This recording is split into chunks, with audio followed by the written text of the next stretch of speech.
welcome to the Weird Warriors podcast. I'm Max. I'm Rich. And on this podcast, we will be focusing on the Weird War Tales comic book series published by DC Comics from 1971 to 1983. On this episode in particular, we're taking a look at Weird War Tales number 51. But first, Rich has a little retroactive history for you. Last time I mentioned saving the on-air announcement of literal WWT veteran creators we've covered some other time. How about now? St. Patrick's Day is right around the corner and you're raising a glass already. Raise another one. Marines, thank you for your service, Bill Drought. For the Navy, we have Joe Giella, Jerry Grandinetti, Bob Haney, and, of course, the man, the myth, the legend, Sam Glanzman. For the Air Force and Army Air Force, we have Dick Ayers, Tex Blaisdell, George Evans, Gene Colan, Russ Heath, Reed Crandall, and Hank Chapman. And for the Army, we have Steve Englehart, Vince Coletta, Steve Ditko, Jack C. Harris, Jack Olick, John Albano, Alex Toth, Dave Wood, Bill Woolfolk, Joe Kubert, Ed Herron, Irv Novick, Mike Esposito, Nick Cardy, Ross Andrew, and Joe Orlando. We end with the honorary mentions, of course, Joe Simon Coast Guard, Joe Sinnott Navy, and Rod Serling, and yours truly, Army. All except Englehart and Harris and yours truly are gone. Salute. Now, before I wrap this bit, I have a postscript to add on. I've read in a few places that Robert Conager was an Army vet and that Sergeant Rock's serial number, 409966, was his. Now, I killjoyed the format of his serial number in an earlier episode of the show, but I recently found an article that said, although Conager claimed to be a vet, he had been classified as 4F and never actually served. Now, it goes without saying, I really don't want to accuse Bob Conager of stolen valor. So if anyone can find concrete information on that one way or another, I'd really appreciate it. Intel report. And another one that's more weird history than Weird War, a la Manifest Destiny. Remember that literary classic Abraham Lincoln Vampire Hunter? Well, take a step back and make way for Harriet Tubman Demon Slayer, a 6-issue mini by Kingwood Comics in 2023, written by David Crownson, illustrated by Cortland Ellis and Stephen Harris, Joey Vasquez, and John Broglia. When slave owners can't stop the formidable ninja warrior Harriet Tubman, they call on the help of vampires, werewolves, witches, and demons to stop her. Harriet Tubman must lead a family of slaves to freedom while battling an army of darkness. Django Unchained meets Buffy the Vampire Slayer. The publisher's store for this book is amazing, by the way. Hoodies, t-shirts, pins, mugs, pet bandanas, water bottles, you name it. Check it out. And as a sidebar, while writing this piece, I discovered that there's a Harriet Tubman National Historic Park in Auburn, New York, a bit west of Syracuse, established in 2017. She's buried in a nearby cemetery, the same one that President Lincoln's Secretary of State, William Seward, is interred in. Looks like the next time I go to Ohio, I'll have to have a rest stop scheduled. Moving on to the book itself. Cover detail. Art by Joe Kubert, 30 cents. The new DC logo is that 45-degree angled one that we all grew up with. Weird War Tales is yellow on a full red sky background. 5 American GIs flee in terror as a cloud of giant winged lizard creatures swoop down upon them. 2 other Americans are already being carried off. A triumphant skeleton in a tattered German uniform is riding the creature that's leading the attack. To the lower right of the title, in a jagged blue panel, reads, "The Secret Weapon," in white. Cover date, March 1977. We're back to monthly, except for August and June. Date of release, December 7th, 1976. A date that shall live in infamy. No killjoy that I can see. Lunging it right into the comments and commendations because I've been talking a while and I'll just keep on doing that. If any of our longtime listeners get the idea they've seen this cover before, it's because they have. Look in the album and you'll see the cover of WWT 23 by Luis Dominguez. Compare them side by side. I mean, come on, Joe. Could it be any more obvious?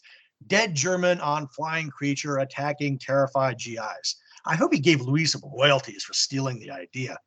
Granted, I like Joe's scale better than Luis's, and more creatures in the background carrying off other GIs adds a sweet tang of additional flavor. Truth be told, I'm pretty sure I liked this one better overall, although perhaps an actual background as compared to a solid color would have been nice. It's Joe, though, so it's cool. Yeah, I'm going to go counterpoint on this one. Shocking, I know. I like the LD original better. You know, that cover projected an eerie mood, as I feel every cover for a series like this one should. Sure, you could pick on certain elements of that previous drawing itself, but the staging of the scene has this one beat Seven Ways to Samhain, in my opinion. And also gives me the vibe of, or gave me the vibe back when we covered it, of an Aurora model kit diorama, which is even more appropriate for this series and the era in which it was being published. As for this cover, if I can stay on topic for a second, leaving all comparisons to the LD predecessor behind, it's certainly eye-catching and cool. But as you mentioned, Rich, that blank red background for me makes it look more like a bunch of toys tossed onto a playmat than a truly terrifying scene of supernatural conflict. The body language and expressions of fear shown on the drawings of the soldiers are, of course, damn near perfect and very evocative. I just think the cover is both too busy and too blank to be truly effective at setting an appropriate mood. I actually think less of a dragon flock and more of a sense of place, setting, and background would have been a better way to go. And I also, this wasn't in the script, but I got to tie it in for something I bring up later on. The guy in the foreground, especially, I mentioned the expressions were great in the body language. That terrified dude in the foreground is fantastic and does belong, I think, alongside that terrified dude in the foreground of Action Comics #1. That's something we'll circle around to again. But excellent work, of course, on, like I said, the body language and the facial expressions by Joe Kubert, because how could it be otherwise? Now, I'm gonna turn that cover, literally turn the page, and get to the insides of this comic book, where we have something I always like to see. It's an intro page, and script for this one is by Bob Rozakis. Art for the last time in the pages of Weird War Tales is by Nestor Redondo. We'll sum up this intro page like this. We have an armored skeleton driving a horse-drawn chariot, waving a whip as he leads the charge out of a flaming coliseum towards the viewer. Following him are a Sherman tank, a World War I doughboy, a Napoleonic soldier, a medieval knight, and swooping P-51 Mustangs. The knight exclaims to us, "History travels in circles, always leading back to my domain, the battlefields of the Weird War. Wherever men go to escape me, whenever they thought they found peace or victory, at last I am there. For I am death, the slayer of worlds, and I come to all men in time, my time. Tread gently through these war-torn pages, reader, for your time might arrive sooner than you think." There's no killjoy on this one, and I'll let Rich, before his time runs out, lead off the CNC. Well, we're recording this the day before my birthday, so my time is running out. I'm not a fan at all of the hot pink sky, and I'm a bit sad to say farewell to Nestor Redondo in just a one-page intro. Still, he and Rosakas do a fine job of setting the table with the cross-dimensional warriors on the page. Let's hope what follows doesn't disappoint. Alrighty, here I come again. I happen to think that the color of the sky contrasts well with the blues used for the charioteer and his horse. And again, it establishes an eerie tone for the proceedings, which I think too many artists in this series eschew in favor of realism. It's like in video games now. Everything looks photorealistic. So what am I playing this game for? Look, it's a boot. It looks just like a boot. Yay! You know? So this is something about the anatomy of that horse and the depiction of the tank in the background also puts me in mind of Herb Trimpe's art, which is another quick way to put me in a good mood, accidentally or not. I really dig this page. The immediacy and energy of the charging hooves in the foreground, the sense of revelry in the charioteer's posture, and the disparate troops melding into a consuming fire in the background. I'm in. Table is set. So, Rich, what do we got after the table setting coming up? Secret Weapon. 8 pages, script by Jack Olek, art by Jarhead Bill Drought. Dun, dun, dun.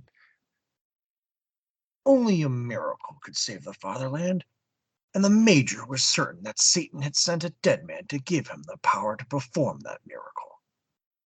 But he should have remembered that there is a power even greater than Satan's before he used his secret weapon. SS Major Eric Kruger leads a withdrawing unit of Germans across a field towards a castle. If they reach it, they'll be safe from the pursuing Americans. Witnessing one of his men collapse under fire, Kruger promptly shoots him as a deserter. The captain in actual command of the unit demands to know what Kruger is doing. That man was wounded. You had no right. You were assigned here as a political advisor. We of the regular army don't execute men without, but we of the SS do, Kruger interrupts as the Germans reach the castle. He gazes at the advancing Americans through binoculars. As a major, I give the orders. Move! We will make our base in these ruins. As the soldiers dig in, one of them discovers a grave. The marker reads, Lieutenant Hans Brewer, SS, killed in action, July 11th, 1944. Kruger immediately brings the marker to the attention of the entire unit. Achtung, soldiers of the Third Reich! Look at this grave and remember it. You call yourself soldiers, but this is what it means to be a real soldier. He didn't run from the enemy. He fought and died, and that is what we shall do. Hold or die. The captain protests. Major, the war is lost. A few days, a few weeks, it will be over. What purpose will be gained by more death? I say we surrender. Coward! I should shoot you where you stand, but I need you. Get your men where they belong. As the major slept in a private corner of the courtyard that night, a bony arm reached out of Lieutenant Brewer's grave. No one saw the specter in a tattered SS uniform rise and cross the courtyard towards Kruger, who awoke with a start. The major couldn't believe his eyes and ears as the skeleton spoke. 2 years ago, the Führer himself sent me here on a mission. I failed, but you must not. Centuries ago, this castle belonged to a man who was said to be a warlock, a man who could cast spells, perform magic. And all he knew he wrote down in a book. I was sent to find that book. With it, Germany could do anything, even turn defeat into victory. And I know where it is. Come! Still incredulous, the major follows the specter to a room inside the castle. A secret panel beside a fireplace reveals the book. A book of spells. Kruger is amazed as he flips through it. Looking up, the major realizes his ghoulish guise has vanished.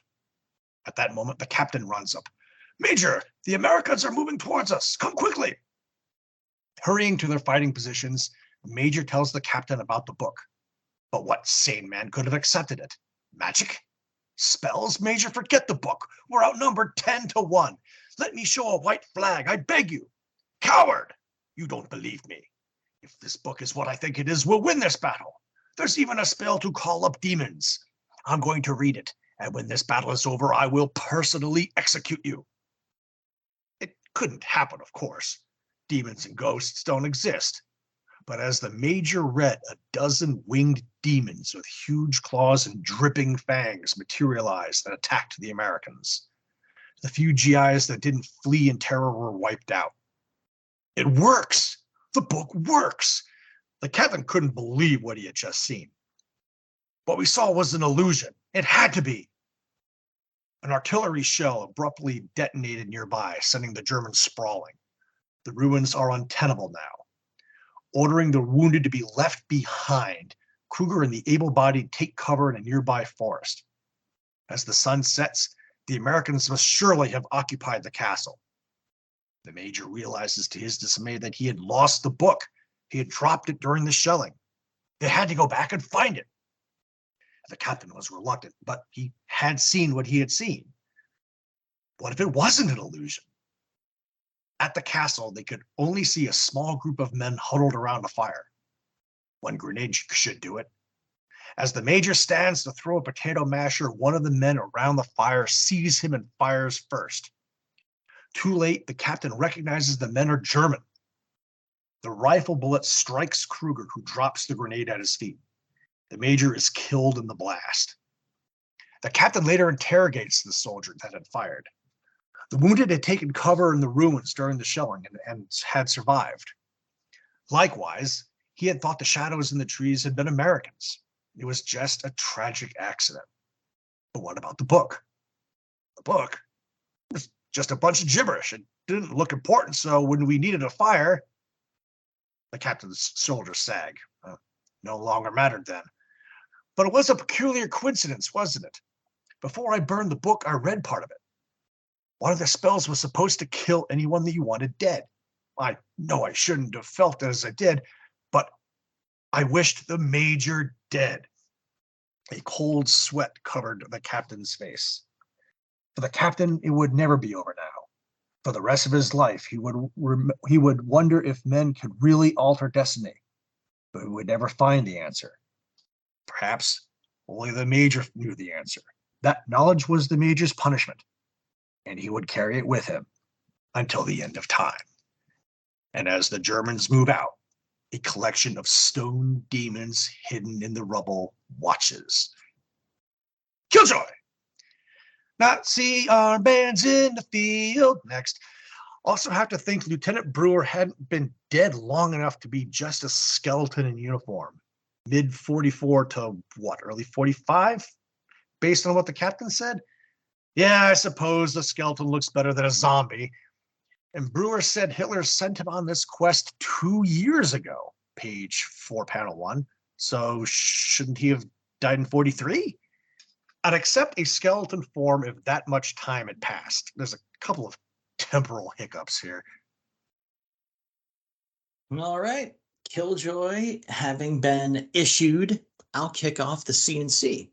Page 1 opens with a very satisfyingly creepy host panel with the skull just absolutely leering at you from under the helmet. I do feel that the entire first page should have been dedicated to the flash-forward demon summoning scene, as the second panel gives no indication of taking place before that moment at all. A page turn would have helped, in lieu of like even a simple 24 hours earlier caption. Speaking of a page turn, the layout of page 2 is pretty great, with the use of framed panels floating over their single bordered counterparts, keeping things visually interesting without disrupting the storytelling. And this technique is used throughout the story and works just as well on every page. On page 3, of course, I like the silhouette of the castle in panel 2 and the effect of the risen SS skeleton seemingly merging with the mist in panel 5.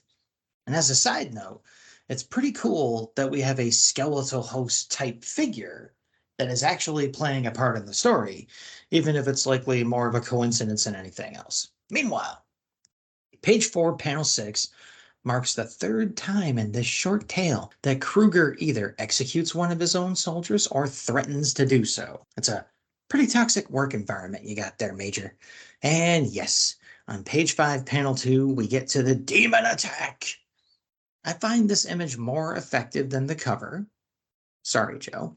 Even though there is just a minimal attempt at background detail, there is still far more sense of place than the cover image provided. And even as crowded as the panel is, it's more effective at feeling like a scene instead of just a bunch of toys tossed up in the air. And this panel also features the absolute star of the issue for me, a counterpart to the star of the cover for me. The screaming soldier in the foreground. This poor guy, as I said earlier about the other guy on the cover, deserves a place right behind or beside the dude clutching his head and fleeing in panic as Superman smashes a car on the cover of Action Comics #1 in my book. It's just great. It's super over the top drawing right in your face, pops right out, and it made me chuckle when I saw it. Another image that should have been memed to the ends of the universe by now, I say. On the final 2 pages, though, I felt the characterization to be a little wobbly, maybe less so on page 6, where the major is suddenly not so keen on executing the wounded or standing and fighting, but more so on page 7, where the captain suddenly really wants the book. Just 1 page ago, you were convinced the demons were just a hallucination. I know there's that little caption that says, but he saw what he had seen. Still, just all of a sudden seems like, why do you care about the book so much? It's an entertaining kickoff story with a little wobble at the end for me, but not a bad start to this issue at all. Kind of the cover story. Gotta say right off the bat, I like the cartoonish representations of the way Drought draws the demons. I'll use the splash panel as the example. They're slightly silly looking, but in a way that makes them all the more terrifying. Another story that reminds us that not all Germans were Nazis. The captain was looking out for his men and pushing back as much as he dared against Major Kruger. Kruger executing a wounded man for cowardice on panel 2 of the story proper shows us right away who the bad guy in this story was going to be. Right after we have a story about Hitler and the Spear of Destiny, we get this one where he's looking for a warlock spellbook. Ha! Nazis and the occult. Page 3, panel 3 of the skeletal brewer's arm bursting out of the ground by the cross looks amazing. But it's the very last panel that I have the most commentary on. The demons have turned into statues, gargoyles, in the ruins of the castle and appear to be watching the Germans move out. The skeletal German narrator giving the closing thoughts peeking out from behind some rubble is perfect. But it's the silhouettes of the 2 crosses at the top of the panel in the sunset that draw my eye in. The crosses look like they're on a hilltop. Brewer and Kruger, no doubt. Only the SS get buried, eh? Not all the assorted Wehrmacht littering the area. Seriously, though, it kind of gives me a victory of Christ over Satan vibe. You take the whole panel in and let your mind wander. Killer ending, excellent overall, although I do have a gripe a bit about the clunkiness of some of the narration panels. Page 4, panel 2, for example. Silence, and a specter that moved purposely, that seemed to float. Those were the Major's companions then. He walked with fear, with doubt, but not for long. Just, Yeah, a little purple prose that kind of wandered off point there. You can only write so many of these things before one of them misfires. I agree with you completely on that final panel, but I saw how you had tackled it in the script and left it to you. But that thing is, it's wonderful. Love it. So the next story, does that have as many delights in store as the first? Let's find out. I'll kick it off at first, and then we'll have our buddy Rod Serling, Ersatz Sterling step in. This one's called Project V. It's 2 pages long, so don't worry. I'm reading this one, but it's 2 pages long. Script by Bob Rozakis. Pencils are by Bill Drought, and inks are by first-timer Bob Wyacek. And the synopsis kicks off with our buddy Rod like this. A moonless night in June 1943. A top-security building in Nazi Germany. The center of our attention is American spy James Cobb, assigned to learn the secret of Project V. The Krauts must be awfully sure of their security, leaving this skylight open. The agent muses as he slides down a rope into the building's interior. The pack on his back powers the infrared light in Cobb's hand, and the goggles he wears help him see what the infrared light shines on. The spy is puzzled. Project V must not take up much space. The building is mostly empty, no machinery to be found. He's surprised to find dirt-filled coffins on the floor. The kind of thing one only sees in Dracula movies. But surprise turns to horror as a cloud of bats fly through the skylight and turn into a platoon of Nazi vampires. An intruder, one of them hisses. His blood will quench our burning thirst. Simply attempting to see what was about to attack him, Cobb shines his flashlight towards the closest voice. Through his goggles, he's amazed to see the flesh melt off the vampire's face as it dies. The agent doesn't know why his infrared light is destroying them, but isn't going to waste time asking. Quickly shining the beam around the building, he wipes out the unholy creatures before climbing up the rope to make his escape. No one is going to believe he wrecked Project V with a flashlight. Ah, James Cobb. That's not an ordinary flashlight, but an infrared beam, utilizing that part of sunlight which is deadly to vampires. Just another twist of fate in The Weird Boy. No Killjoy. I'll lumge into the CNC. Another one of those odd stories I remembered from the first time I read it.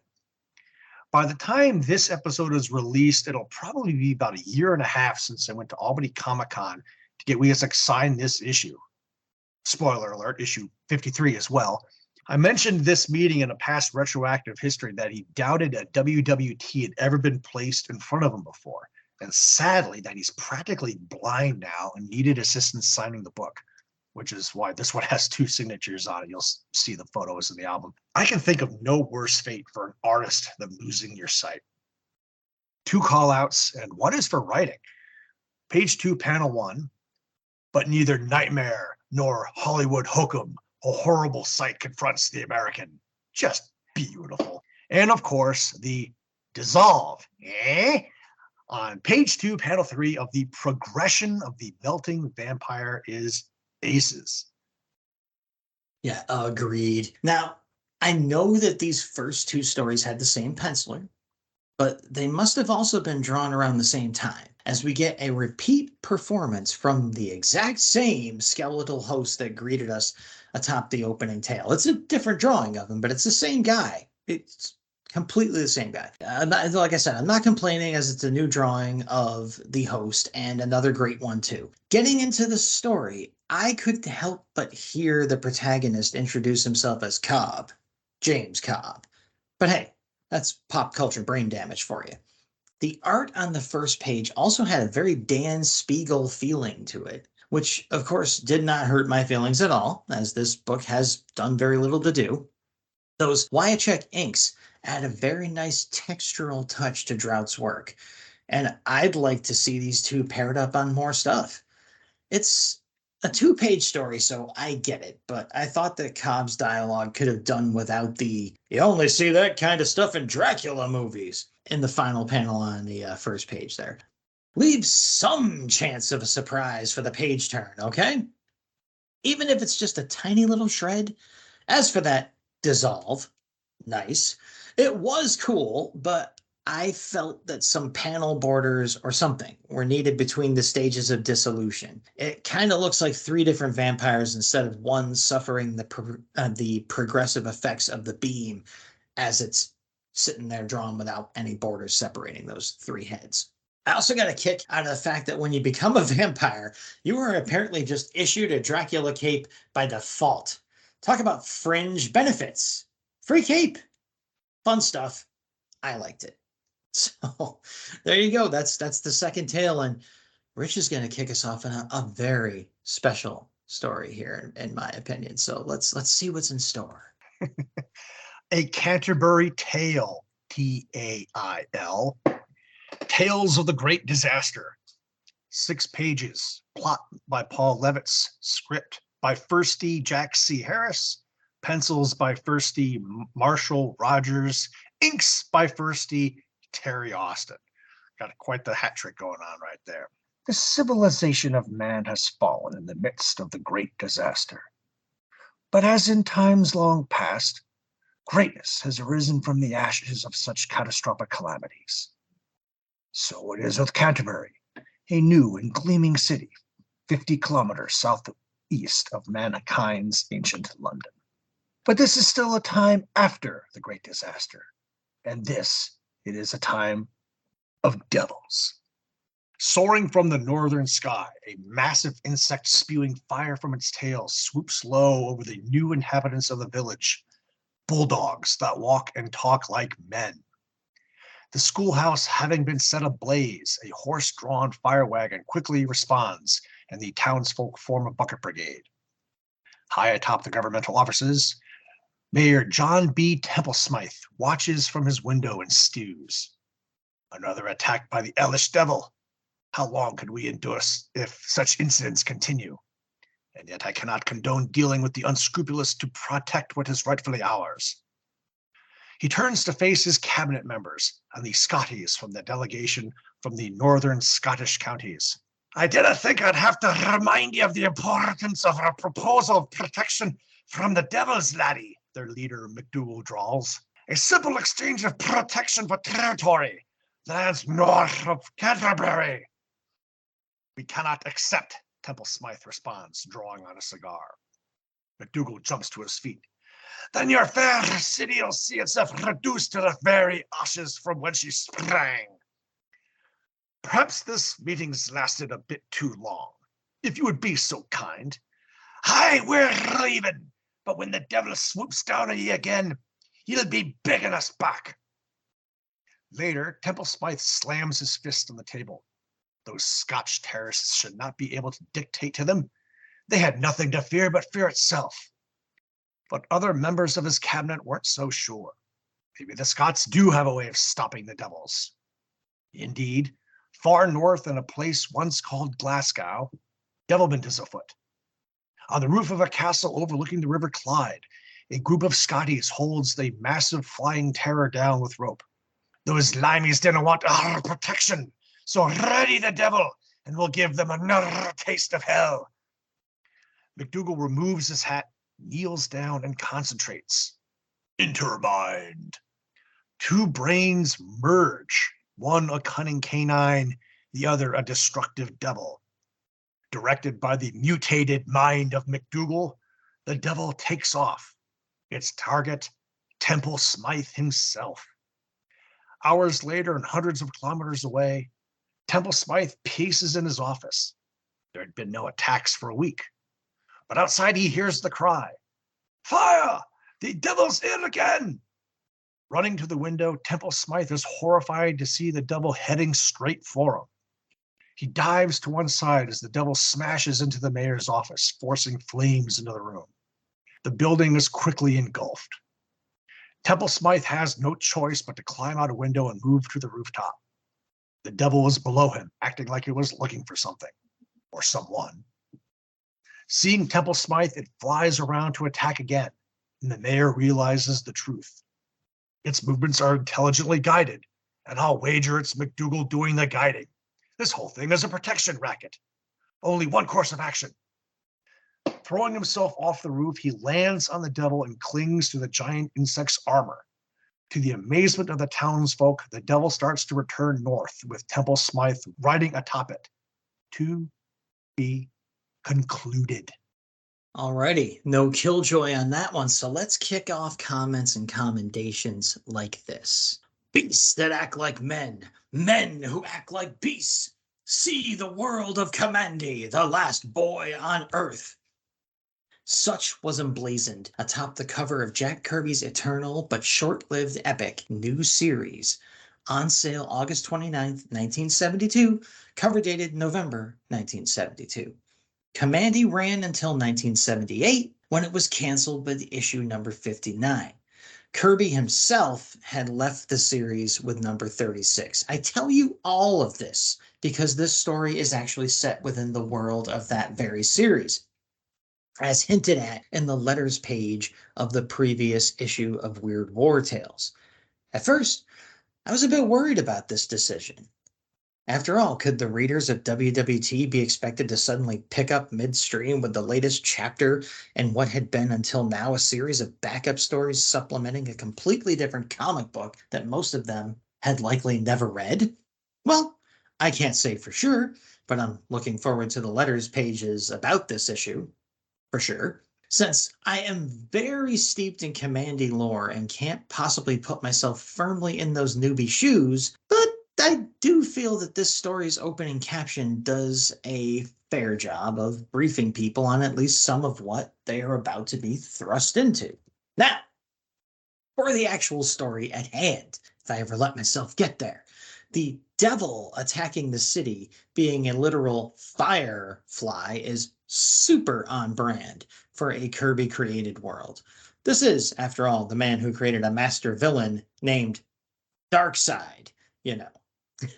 It wasn't about subtlety.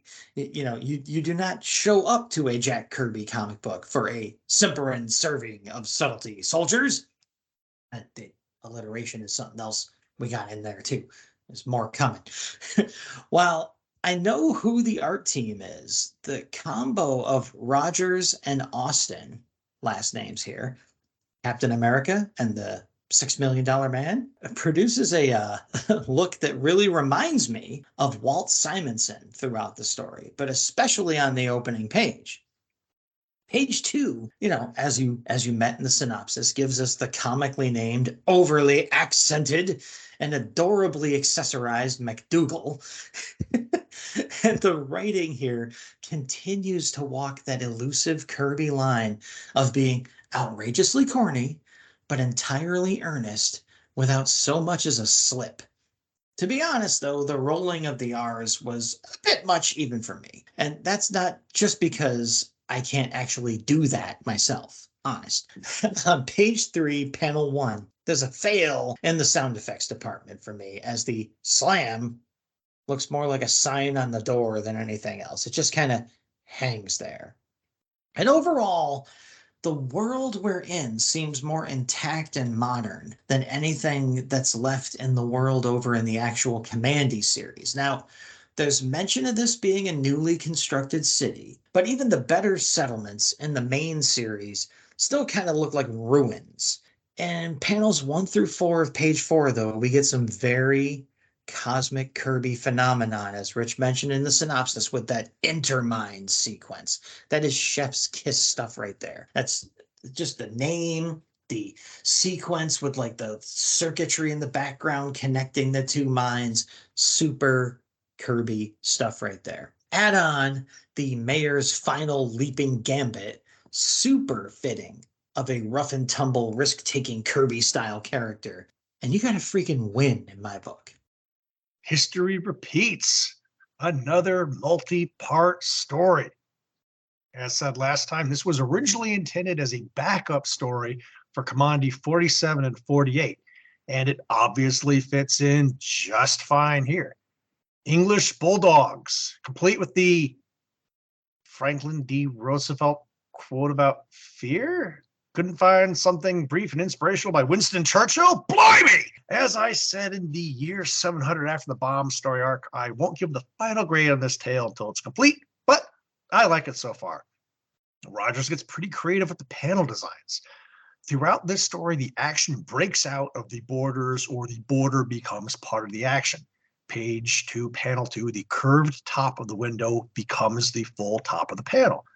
Page 5, panel 3 of Temple Smythe using a coat hook to bash down a door, likewise, just pops. For pure art, give me page 3, panel 3 of the Devilment Afoot in Glasgow. But man, page 4, panel 6.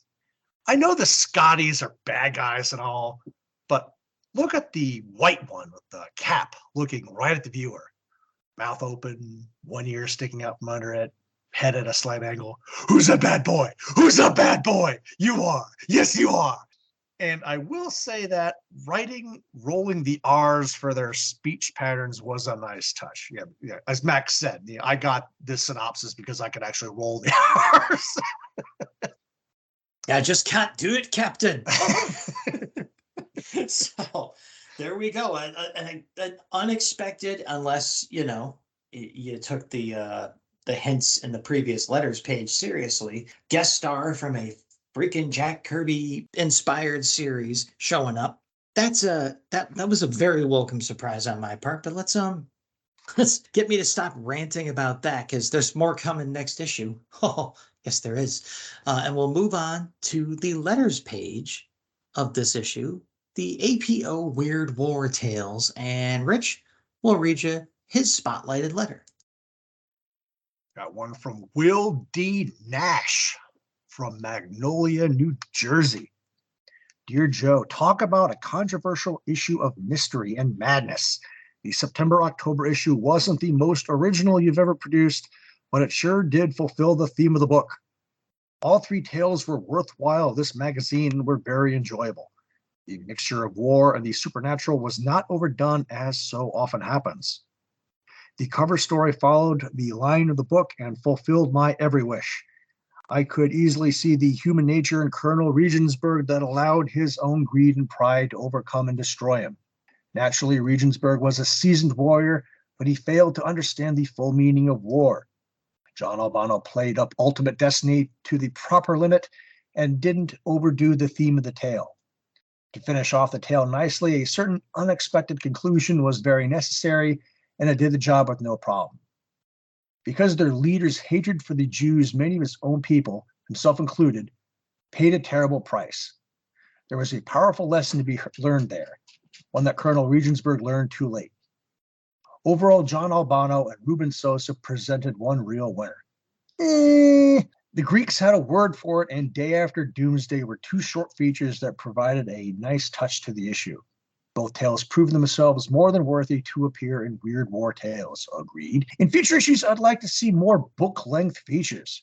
This is a must, people, so get to work. The Harry of Bleecker Street series should continue, but in a book-lengther, preferably by Shelley Mayer and Alfredo Alcala. Keep the intro pages in the book, as they set a nice mood and remind the reader of the mag's theme.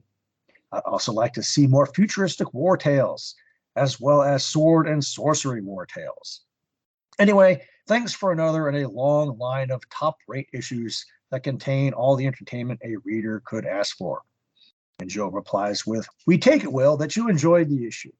You'll be happy to hear that there are one or two book-length stories in the thought stage even as we speak, right? We can't say for certain when they'll be ready for print, but rest assured, we're working on them." That was a pretty solid letter. I mean, I think we have a slight difference of opinion as to how about the overall quality of Ultimate Destiny, but Greeks had a word for it, and Day After Doomsday were two pretty solid efforts. Yeah, I mean, that guy is pretty in line with a lot of my feelings about, let's get some more sword and sorcery, let's get some more future stuff in here, and some more book lengthers. I agreed with a lot of what that guy had to say. So my spotlighted letter winds up the letters column like this. Dear Joe, I was never one who went in for war comics, but I picked up Weird War Tales number 48 out of mere curiosity the other day, and I must admit to being surprised, pleasantly so. At last, a war comic that depicts the warmongers getting their just desserts, albeit in a supernatural manner. War is not a very pretty thing, and I never could read stories that glorified it, a la Sergeant Rock, but Weird War Tales is different. True, the war motif is used solely as a vehicle for the supernatural, but at least the war is not made to seem like a glorious undertaking that we should all want to take up. My hat's off to you people at DC, and keep up the good work. Barry Mulligan of Cleveland, Ohio. Now Joe responds, "Nobody likes war, Barry, least of all us. We feel that WWT, along with such books as The Unknown Soldier, prove it. We try never to glorify it, and judging by your letter, we've succeeded. How about the rest of you? Why not write to us and let us know at APO Weird War Tales, National Periodical, 75 Rockefeller Plaza, New York, 10019. Now, I gotta say, Sergeant Rock glorifying war, I don't know. I don't know if this guy doesn't go in for war comics, but seems to know that Sergeant Rock glorifies it. Maybe he's just looking at the covers, and even those don't paint a very pretty picture of war most of the time, I don't think. So I think Sergeant Fury had more of a hoo hoo hoo hoo attitude towards it, and it's kind of funny that you're picking this letter out because the next issue the next episode of ours that's about to drop is going to be the Sergeant Rock episode, which waiting with bated breath, obviously. No, the Rock books never glorified it. I mean, come on. yeah, just that boggled my mind. I was like, I gotta pick this one, man. No matter what else is going on in that other letter, I'm like, no, I'm grabbing this one. So that's our letters pages. That's the story and story related content of the issue. So we're gonna move on to our spotlighted ads for the issue, and I'm actually paging over to mine like a good boy because I picked a Hostess Twinkies ad. This is Aquaman in. We'll just read I'm going to read the entire ad to you guys, and you can look it up in we'll put the ad and the album and everything. This is Aquaman and Twinkies Cakes in That Dirty Beach. Grime of the century closes beaches. Shocking reports of undersea creatures attacking swimmers. And we have one guy saying to Aquaman, Aquaman, I know I can depend on you to remove this stain from our beaches. Without your help, our beaches are sunk. Aquaman says, something smells fishy. I'll investigate. You can depend on me. And there's a sign that says beach closed indefinitely, while a bunch of concerned merchants approach from behind and complain. Without the beaches, who'll buy suntan lotion? No beaches, nobody buys bathing suits. And then there's like a butcher guy or whatever. He says, you better do something fast. And Aquaman wades into the water and says, holy mackerel, I'm entering troubled waters. He's giving Adam West a run, or Burt Ward rather, a run for his money here. These sharks aren't responding to my call. It looks like I'll have to fight them tooth and fin. So you got a shark railing itself right into Aquaman's breadbasket, and there's a little fin-headed purple guy in the foreground, and he lunges over towards Aquaman and he says, Aquaman, you landlubber, humans pollute our home, and now I'm getting even. If you take a stand against me, it will be your own downfall. And the purple guy has got like octopus tentacles instead of legs. And apparently Aquaman knows the guy, because while he's, or just before or whatever, he's punching this dude right in the face, he says, Sludjack, you're fighting dirty. Besides, two wrongs don't make a right. Now try my right on for size. I mean, he's just keeping that Batman 66 thing rolling. The puns here. Aquaman is talking to, I'm assuming, the mayor, the penultimate panel here. He says, the answer is to negotiate with, is it Sludjack or Bloodjack? I think it's Sludjack. I'd rather it be Bloodjack, but my printing's all muddy on my page. So the answer is to negotiate with Sludjack, but you'll need pretty good bait to get him to the bargaining table. And the mayor responds, of course, that delicious Hostess Twinkies cakes will be just the thing to clear up this mess. Yeah, that's a good way to clean up garbage, is with individually wrapped snack cakes. Anyway, later, the caption says, you got Aquaman, Sludjack, and the mayor in a bubble underwater having a meeting, chowing down on some Twinkies. And Aquaman says, agreed. Although I think these panels, or the dialogue balloons, are out of order. So Sludjack says, Hostess Twinkies cakes, delicious, whale of a taste. And Aquaman says, agreed. Now that we've got clean beaches and a new undersea treat. And the mayor says, scrumptious Hostess Twinkies cakes, the best food on the land and in the sea. And at the end, you got your package of Twinkies and the banner that says, you get a big delight in every bite of Hostess Twinkies cakes. So, first of all, that title, That Dirty Beach. Someone had fun getting away with that. Also, let me roll out some bullet points here. You got, in this Twinkies ad, the economy versus ecology. You have environmental issues at the forefront, and you have violence to solve problems versus peace, after a mild side of violence. Of course, it is a superhero comic strip after all. Someone's got to get punched, all right? So bad news, comic skaters. In the good old days, even the hostess ads in the comics were political. So that's my spotlighted ad. It had to be. I'm the proud owner of a 1986 XJSC 3.6 Jaguar Cabriolet, so this ad was a gimme. On the back cover, there's a monogrammed Jaguar XKE model ad. What's the next best thing to riding in a Jaguar? Building one! Presenting Monogram's new Jaguar XKE 1/8 the size of the real car. From bumper to bumper, Monogram's authentic new Jaguar model captures the elegance and intrigue that made this sports car a legend, and does it in a big way. The finished model is 21.5 inches long, a kit so colossal in size others look tiny in comparison. But size isn't the only reason to build Monogram's Jaguar.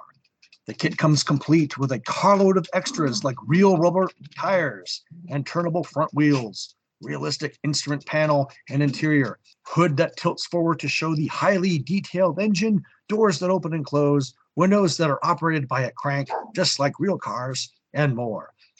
And because these parts are molded in color, you don't even have to paint your new model. You can have a flashy new Jaguar to show off to your friends. In a flash, Monogram's new Jaguar XKE, ready and waiting for you wherever model kits are sold. And there's a drawing of presumably a father and son admiring the finished yellow product. You don't even have to wait to paint your own new model. Yeah, trust me, you really should. Molded color just never has the same pop as high gloss paint you'd want for a car model. I know, honestly, I rarely built car models. So I was always banging away in warplanes, armored vehicles, and ships. But if the opportunity presents itself with my make and model, yeah, I'd be in. I'd be in for that. Yeah, I really like the art in that ad too. And of course I knew that was your ad as soon as I freaking saw it. But there's just something very late 60s, early 70s about that art style, especially on the figures of the father and son. But yeah, canary yellow Jaguar. I mean, like, yeah, you had a good thing, and then you went canary yellow. That's a good idea. No, it's not. Even I would rather paint that a different color. But it's like it's from the Colossal Cars collection too. Like, we're just gonna make these giant. Like, I wonder if they were that big because you could put certain size action figures in them. I don't know. They could have mentioned that. That'd have been cool. So there we go. We've got the ads out of the way. We've got the story content out of the way. We're just about done here, people. But first, we gotta ask ourselves: do we got any last words? I already said I have to put a pin in it for the overall grade of this book until after Canterbury Tales is finished, but from what I've seen so far, I think I can call it a success. I notice I'm always a bit suspect about multi-part stories when they come along, but these stories have all ended up working. So, good ad. A story I remembered from the first time that I had to get a creator signature on. I'm pretty sure I'd give Secret Weapon the nod even if Canterbury Tales was complete. I liked Project V, but it's pretty hard for a 2-page story to win out unless everything else in the book was a dog. Definite top half of the pile. Hey man, if you voted for Project V, you get a free cape. For me, this was a pretty darn good issue. Absolutely. Unlike Rich, I have no problem judging a serialized story piece by piece. After all, that's how most comics were always picked up back in the day. Did you miss the first 2 parts of a 3-part story? Only got to read part 2? Too bad. You got what you got, kid. Newsstand distribution was a cruel mistress. And despite what people tend to say these days, one-and-done stories were nowhere near as common as folks somehow imagine them to be. This is my way of saying that the first part of Canterbury Tales takes the gold for me. But again, not a bad one in this issue. This was a fun one. So that puts a bow on the issue.